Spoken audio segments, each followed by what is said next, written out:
Is it really that hard to get started in Warhammer 40k?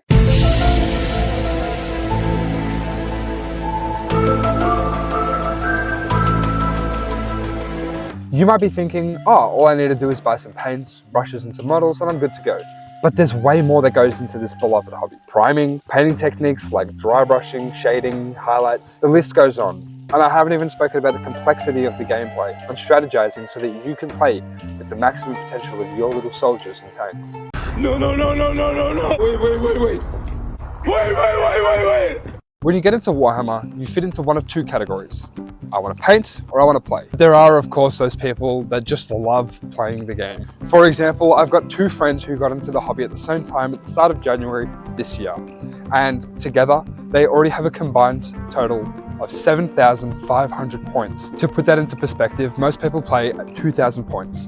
That's because that's what Games Workshop, the creators of Warhammer 40k, tend to balance the game towards. Although, if you're a beginner, you usually want to start with 500 to 1,000 points, just to start learning how to play the game and how to use your army. Alternatively, I've got a friend who, in the same friend group, decided to buy an Imperial Knight just as a bit of a meme.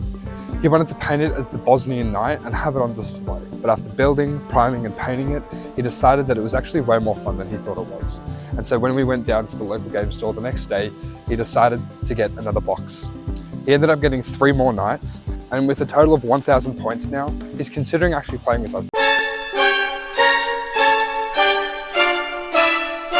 When it comes to playing the game, there are a lot of rules. For moving, shooting, wounding, damaging, charging, fighting, taking objectives, and by far the most important, missions.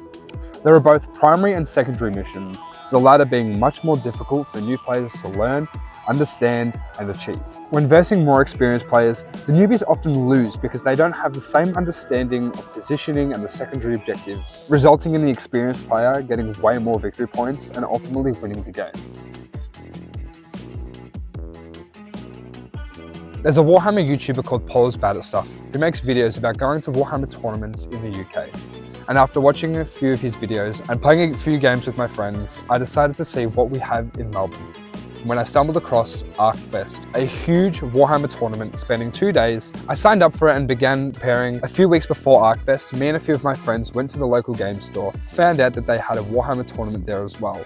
I signed up for it as it was a little practice game before ArcFest, with the same point limit, 1 day, and a similar format to what the tournament is going to look like. We played 3 games in the tournament, and I lost every single one of them. I still had tons of fun, and I learned so much.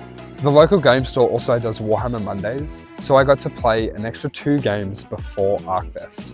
In my first one, I got absolutely obliterated, but I learned so much. And in the second game, with everyone cheering for the new guy, I actually got my first victory at the local game store.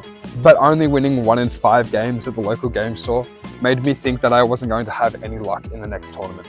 Well, I actually won 4 out of my 6 games over the 2-day event, showing me that it doesn't really matter how new you are, it matters how much you play.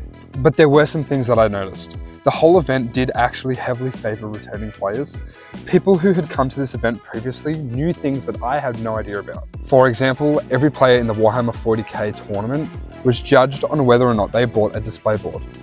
Nowhere did I read anything about that on the website or in the email that I received. After spending more time in the Warhammer community, I realized that the Australian Warhammer community is super chill and everyone is super lovely. Everyone is there to just roll some dice, crack some jokes, and have some banter. But unfortunately, Warhammer is still super niche compared to things like Dungeons and Dragons. I spoke to a store clerk at a shop in the city that sells Warhammer, and when I asked him about how often they get new people wanting to get into Warhammer, I wasn't really surprised when he said it's not very often at all. Looking further into this, I found 3 main reasons why Warhammer doesn't have the huge audience that it could. Accessibility to Warhammer is pretty niche. You need to know where to get it from. The other thing that he brought up was that the community stick to themselves. I definitely agree with this because I noticed it too. When a community is dominated by people who don't leave their house because they are busy at home painting, it's hard to introduce new people into the hobby. Even if people think it's cool and know what it is, there is a massive price tag on this game. You know how earlier I said most people play at 2,000 points? Yeah, well, an army that size will cost over 1,000 Australian dollars, which doesn't include the cost for paint, primers, tools, basic equipment and storage, which puts the total at a bit closer to $1,300 to $1,500.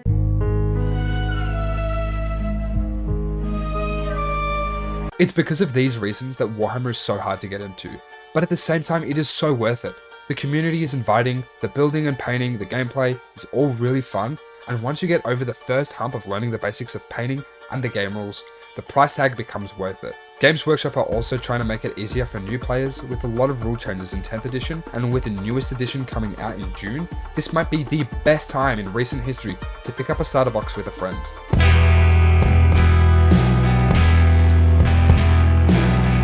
If you want to hear more about my tournament experiences in a beginner-friendly battle report video, subscribe to be notified when these videos come out. But for now, my name is Hodgie and I'll see you in the next video.